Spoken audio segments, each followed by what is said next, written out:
Hi, and welcome back to the Drama-Free Healthy Living podcast. I'm so happy you're here. I'm taking some time off to focus more on my family, but in the meantime, I'm sharing some of my old favorite solo episodes with you. I hope you find this one helpful on your health and fitness journey. And if you want regular nutrition and wellness tips, join me at jessicacording.substack.com. When you subscribe, you'll get a free guide on what to eat to manage stress. And don't forget to follow me on social media if you want to stay in touch. I'm most active on Instagram at Jess Cording. See you soon.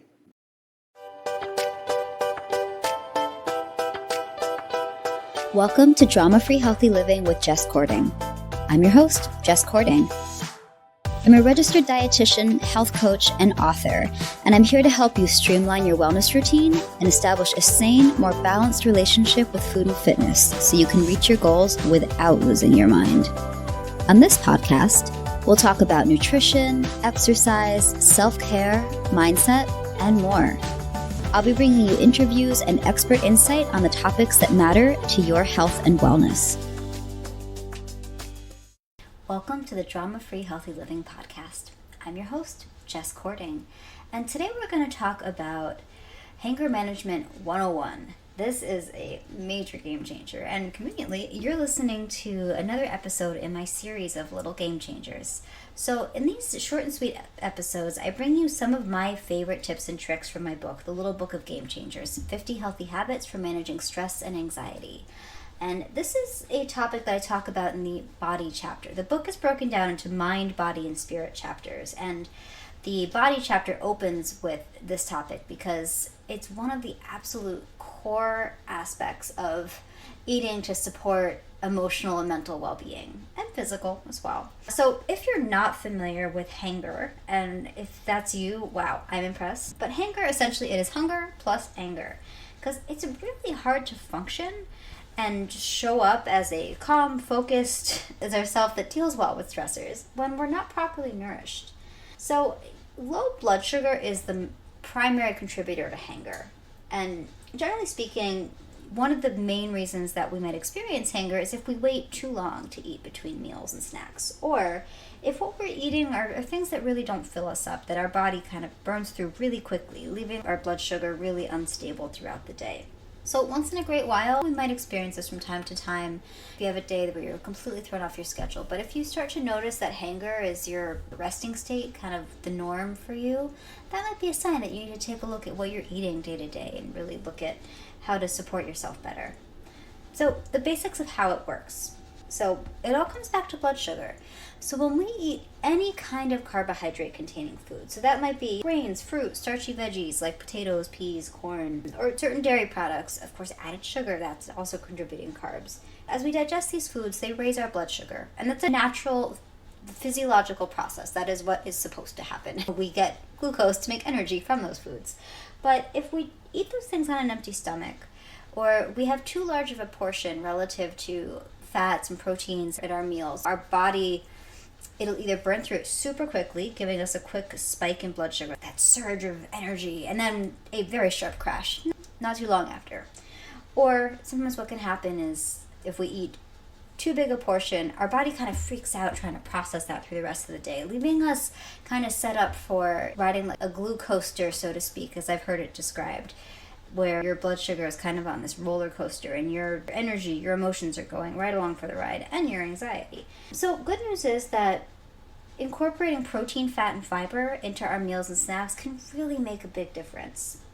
So what happens with that is that they kind of buffer the breakdown, so to speak. They slow down the digestive process of those starches, and it really helps you experience a much slow and steady increase and decrease in blood sugar levels. So you feel full for longer, but you also feel more energized, your mood feels more stable, you feel better equipped to deal with whatever's being thrown at you that day.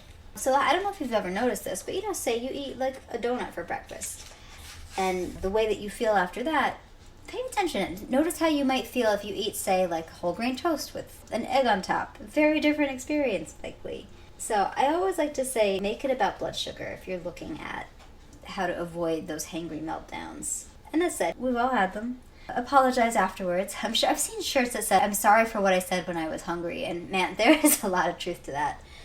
I also like to break it down when it comes to just hanger management is friends and frenemies. This is something I haven't talked about in a while, but it's important to know the difference between the foods that are doing you favors, that are really helping you feel well and stay energized and satisfied through the day, and the frenemy foods. The ones that are like, they might seem fun and nice in the moment, but ultimately they just make you feel like crap. I don't know if you ever had somebody like that in your life, but it is not fun, and you don't want your food to be treating you that way either. So some of the examples of foods that do you favors. It's a lot of the minimally processed whole foods. So stuff like fruit, vegetables, nuts and seed butter. And obviously, you have stuff like chia, flax, hemp hearts. Like these are also things that we add to foods to add healthy fats, fiber, important vitamins and minerals. Things like avocado, eggs, fish, lean proteins like poultry, beans, peas, lentils, tofu, all that stuff, whole grains. Lots of nutrient-dense foods. And of course, if you tolerate dairy, you can incorporate like yogurt, cheese, milk, or also protein-containing dairy alternatives. Ideally the unsweetened stuff, so that doesn't jack your blood sugar.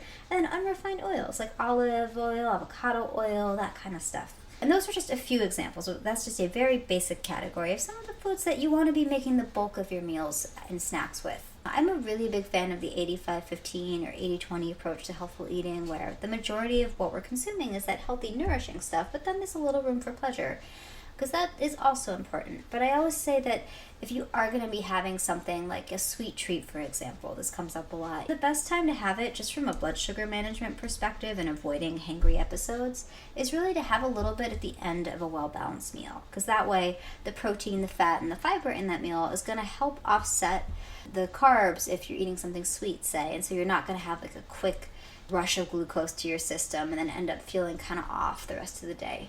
You have my permission to enjoy a piece of chocolate after dinner tonight, or whatever does it for you. But let's talk about the frenemy foods for a minute. These are the foods that are like, oh, I'm so cool and fun and exciting and special, and then like that frenemy human in your life, if you've ever experienced them, after you hang out with them, you kind of just don't feel so great. Maybe you just don't feel good about the experience you just had, or you just feel kind of off, you feel like down on yourself. So some of these foods that might have a similar effect, added sugar. We're conditioned to think that sugar is like this super awesome pick-me-up, but it can really have a glycemic effect that leaves us feeling not so great. So I would say a little bit is fine. Choose your moments, the stuff that's really worth it for you. But know that sugar can be found in lots of different forms and lots of different foods. So yeah, you might see it on a label as sugar, cane juice. But then you've also got fructose, sucrose, dextrose, maltose, etc., etc. And I would also say, while I do think that the less processed sweet alternatives, so like, not sweet alternatives, but let's say like the more wholesome sweeteners, like honey, maple syrup, that sort of thing, I think it has its place. It's definitely a better option, but just know that if you have too much of it, you might feel some discomfort as well, and you might have difficulty keeping your hanger in a good place. But on that note, I also think the artificial sweeteners are not helpful. So for example, aspartame, sucralose, even though it's not artificial, I would put stevia in this category and monk fruit as well. These non-nutritive sweeteners, what happens is they kind of trick our brain into expecting a super high level of sweetness, which makes it more challenging to feel satisfied with foods that are naturally sweet. So I would say limit those. Stuff like stevia and monk fruit, like maybe they're a little less processed than the artificial stuff, but still like use a light touch with those. And then you got your stuff like your refined grains, your white flour, so pastries, white breads, white pasta, that sort of stuff. Like a little in the context of a well-balanced meal or snack, like, or as a treat, can be fine. But if it's a regular part of your day and you're having issues with hanger management, that could be something to look at.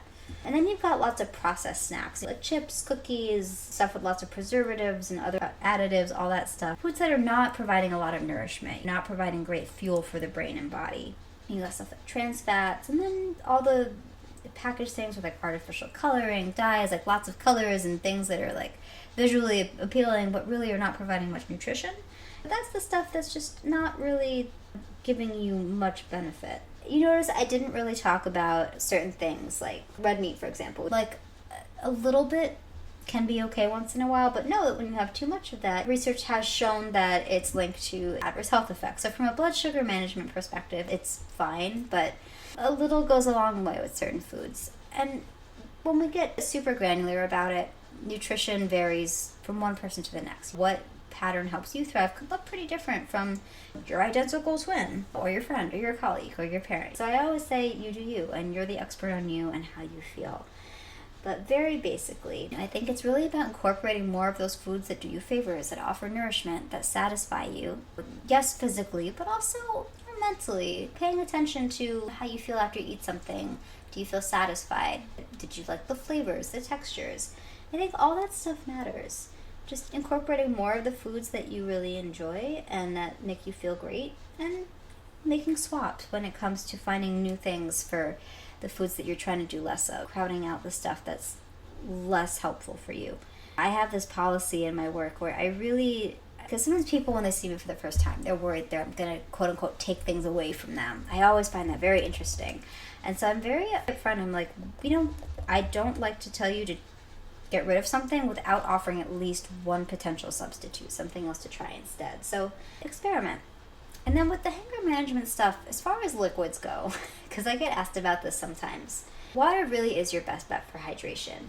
But if you're looking for something a little different, rather than something like juice or soda, both of which can have an impact on your blood sugar and therefore your hanger, I would say seltzer is a great alternative, a little splash of juice if you want something else in there.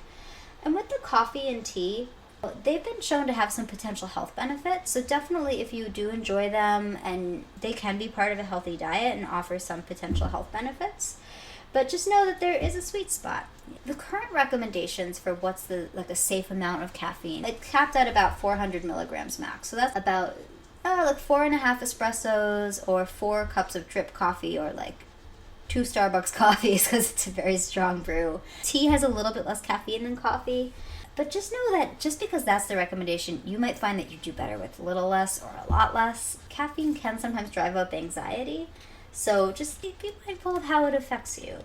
And of course, when you're having those coffee and tea beverages, I would say that wherever you can avoid adding stuff to them, so that you're just getting all the good stuff in there, but not extra stuff. Sometimes coffee is another place that sugar likes to hide. So if you enjoy an occasional seasonal coffee beverage with sugar, as a treat, not a big deal. But if it's an everyday thing, I would encourage experimenting with some substitutes. And then we've got alcohol. And I don't know if this is a US thing or this is other cultures are like this too, but I feel like we've been conditioned to turn to alcohol as something to help you relax, which is really interesting to me because on a chemical level, it sort of has the opposite effect. In the moment, you're feeling some relaxation. It's acting as a depressant on your nervous system and kind of slowing everything down.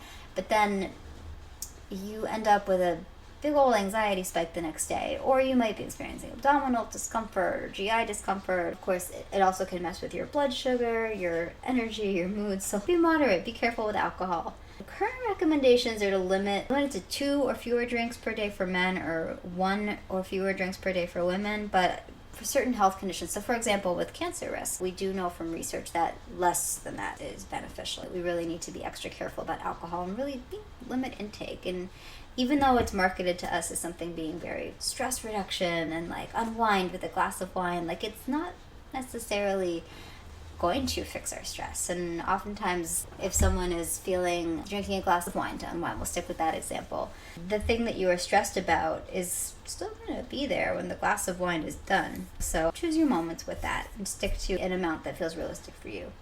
And if you're having a hard time getting it down to a realistic place, that could be something to talk with your healthcare provider about, whether that's a medical doctor or a therapist, to help you come up with a plan that works for you. So yeah, I just wanted to share a few of these things. I would say if all this hanger management stuff, you're okay, so how much carbs do I eat? How much protein do I need? What about fat? What should my plate look like? I'm really glad you asked that. So just to avoid overthinking it, and I will say, again, we are all different, so there are lots of things that can influence our needs.